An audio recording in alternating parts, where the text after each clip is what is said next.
Alright, you risk-averse rebels, let's break down the world of bonds. They're about as exciting as watching paint dry. But if you don't want to roll the dice with your money, then investing in bonds might be your best friend. Remember that thing we talked about last time? Interest. Well, this is where you go from zero to hero. You give Uncle Sam, that's the US government, your hard-earned cash, and he gives you an IOU with a dash of interest.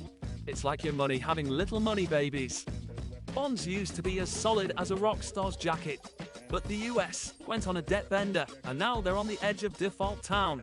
Translation: they can't pay back the folks who invested their money when they issued those bonds.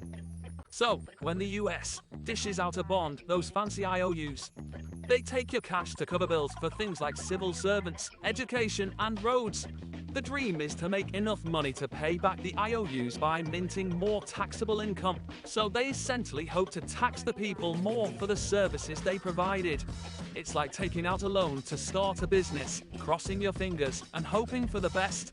The US also issued these loans to other countries, essentially owing big bucks to countries like China, Japan, and the UK, which amounts to around $7.9 trillion. Imagine their excitement if you default on your payments. By constantly issuing new bonds or raising the debt ceiling to cover cost, it's like paying off one credit card with another until your credit score nosedives into the abyss. Here's the kicker. When the US keeps peddling bonds, it's like raiding your emergency snack stash above the fridge until the snack mafia shows up. Any wild ideas on how they might collect? And because the fat cats are busy buying bonds, they've got no money to invest in small businesses.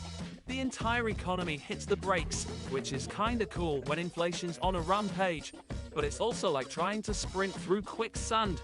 One last nugget. When the US raises the debt ceiling and interest rates at the same time, they are essentially cranking up the interest that they'll pay on these brand new bonds they just issued. It's like throwing gasoline onto a wildfire. This is what we call the debt spiral. We'll dig deep into that beast in the next episode. Stay gritty.